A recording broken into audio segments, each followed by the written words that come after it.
Okay. So I had just received the transmission, or I just picked it up about a couple hours ago from the shop. So now I'm gonna get ready to put it back together. I'm gonna get ready to put the car back together. So, and I would estimate somewhere around 4 or 5 hours. But if we had all the right tools and everything, then it could take 4 hours or less. It makes the job much more easier if we have everything.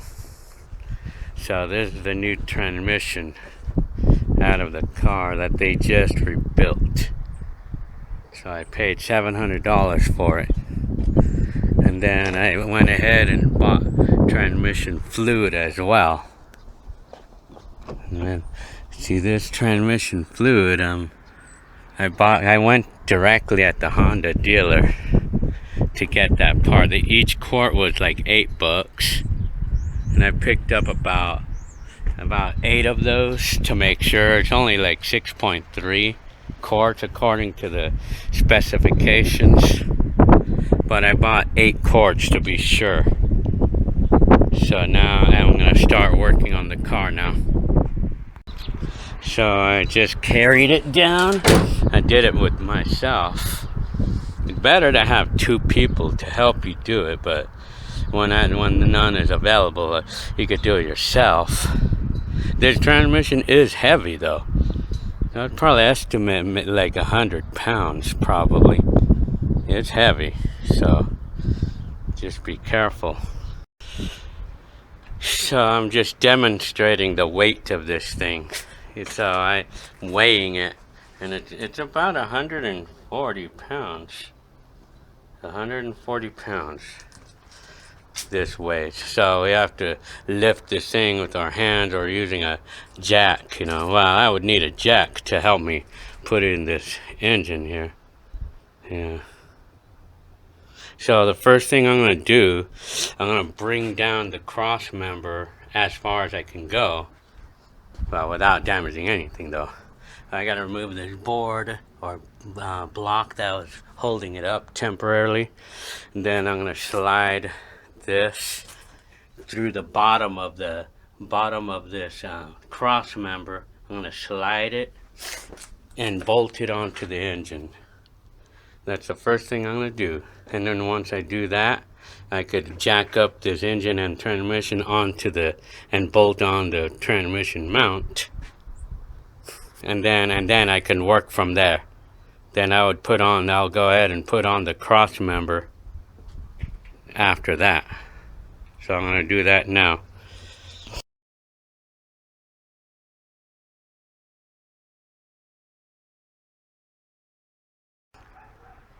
Okay, so far up to this point, I got a couple of pieces of wood.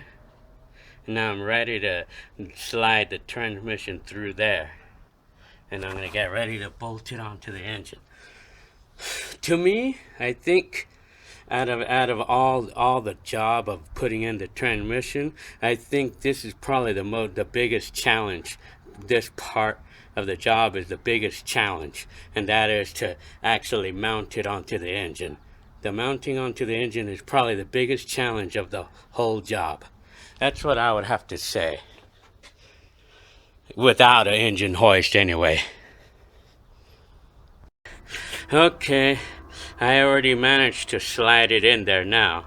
So the next step, I guess, and then these pieces of wood helped me there, because I was able to tilt the transmission on those pieces of wood and then help me slide it in. Now that it's slid it in, I think I'm going to try jacking it up little by little, because I want to make sure that this transmission is not going to fall. So I'm going to try doing that now, slowly though. And by the way I was able to slide it in there, I just used my foot to push against this part, and using a towel to keep it from hurting me. Used my foot like a leg press, and I just pushed it in there. And that's how I slid it in there.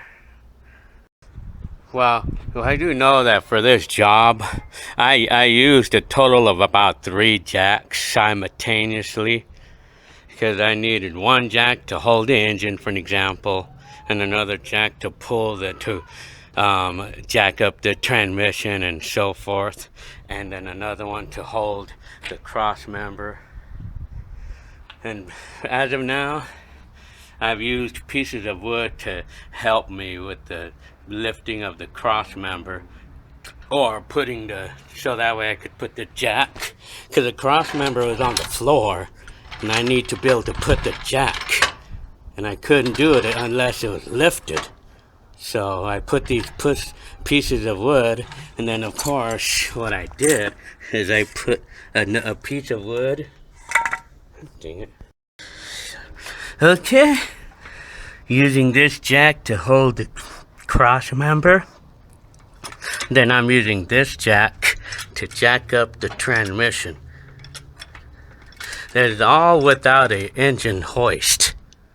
So far it's probably taken me a half an hour to an hour to do this part. Yeah.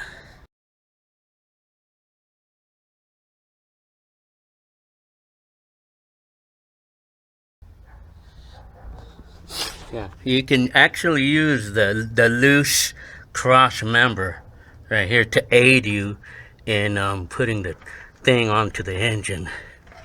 See, that's a brake right there.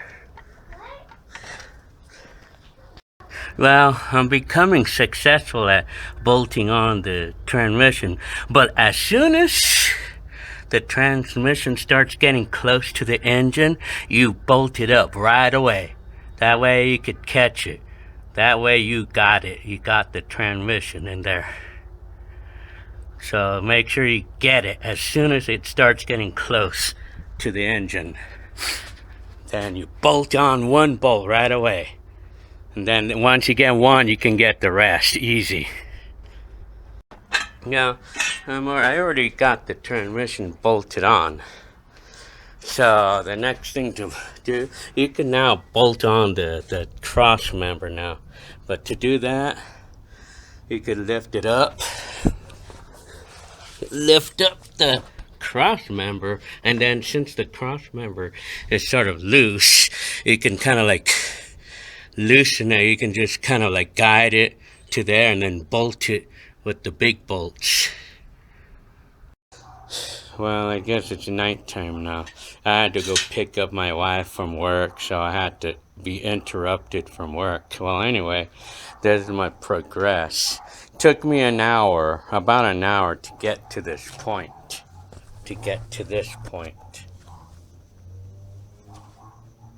See, I'm already halfway done mounting the cross member.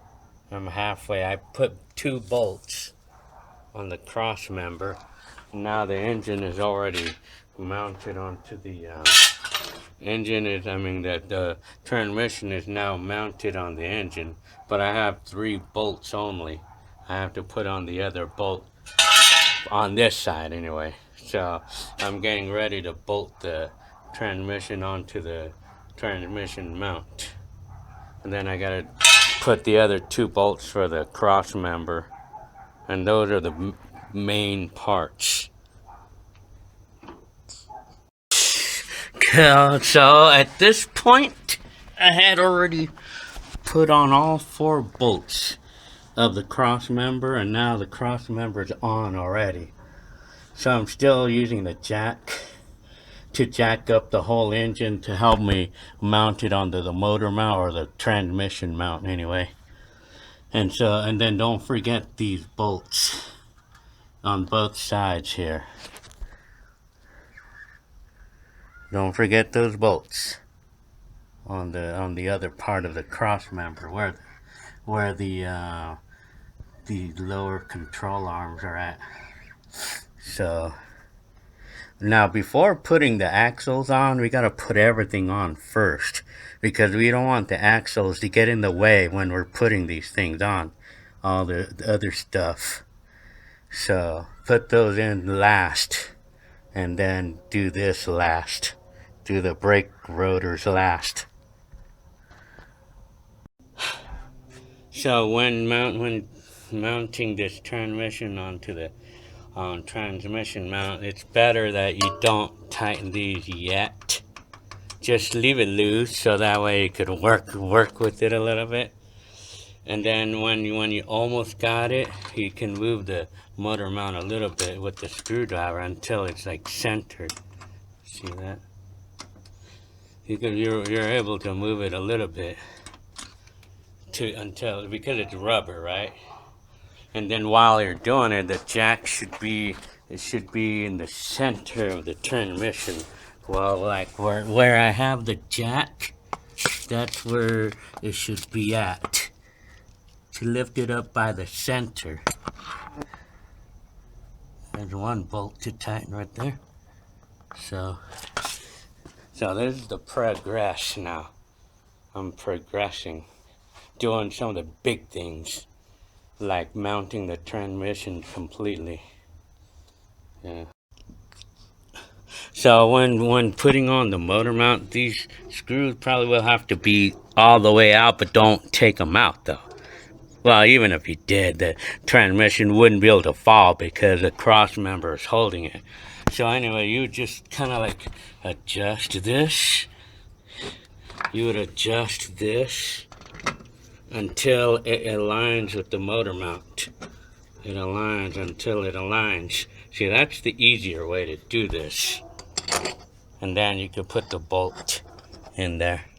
And you may have to jack up the transmission a little bit just so it can seat in properly, but you should be able to get it in there with this though, by doing this. Now the very essential step here, after bolting on the transmission and getting everything else done, the essential step is to put these bolts on, which there's going to be 8 of them. So you're going to need to make sure that you find 8 of these screws in your collection of parts that you put away until you get a new transmission. You got to find 8 that are alike, that are like this, and then they go over here. There's 8 bolts, and if they're not aligned, as you can see, the hole, one hole is going to be here, and then the screw goes here. You'll just have to use a screwdriver to move the teeth of the torque converter. Like, see that? It's really easy. Yeah, but the light keeps, it's really easy. The torque converter moves really easily here. So you just have to move the torque converter until see how it moves easy? So you just align it. You just align the screw hole with the hole. Once you do that, and then after that, you're gonna have to turn this, and that might be a challenge. But you could use this. You could continue to use the screwdriver to turn the torque converter to put on the other 7. I'm gonna do that now. So like this. This is how it's easier for me to do it.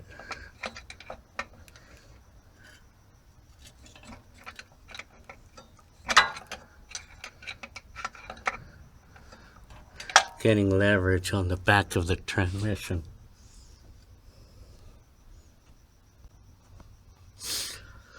Yeah, there's another way to make it easier. You just tighten it and then it rolls by itself. But you should be sure that it's tight enough though. Perhaps you'll have to use a torque wrench to make sure it's tight enough. You just have to use a torque wrench, or you could just tighten it to make sure it's nice and snug, to be sure that it's not going to fall off.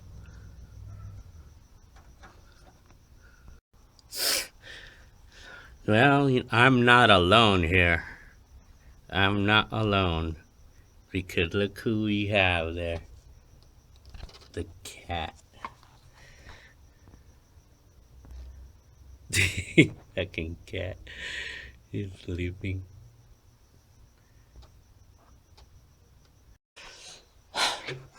As far as I know, I'm already done. I'm already done with everything on the top. Now it's just a few little things left to do. I mean, it's just little things like put the parts on, these parts, and then I gotta put the drive axles back in there. But I gotta do these little parts and connect the cable that from the shift lever to the transmission itself.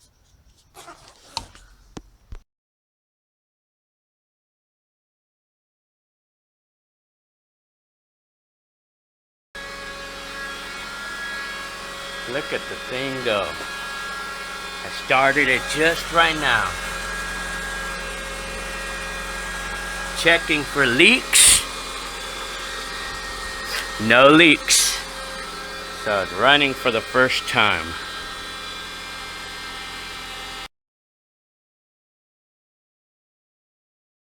This is what the garage looks like right now.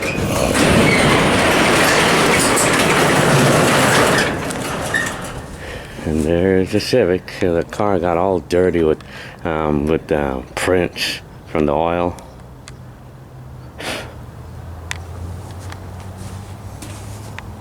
Yeah, you gotta put away all the tools. You really gotta wash this car. Okay, the first morning after finishing the transmission on this car, I'm gonna take a test drive. But first, before I do that, I'm gonna check the fluid level. Cause I put in 6 quarts. So I put in 6 quarts, and that's about what it takes. From what I heard about the specs, it says the capacity is about 6.3. So I pretty much filled it up. I had not driven it since last night. Well, I haven't even driven it at all yet, but I haven't checked it yet. It looks like the transmission level is okay, so I'm gonna take a test drive right now. I wonder why that key thing is flashing. Yeah, I'm gonna take a test drive in this car. Yeah, the power steering is making a lot of noise.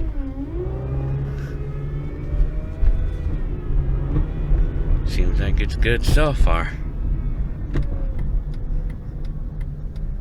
I haven't driven this car since like 3 months ago. Yeah, the power steering is really noisy.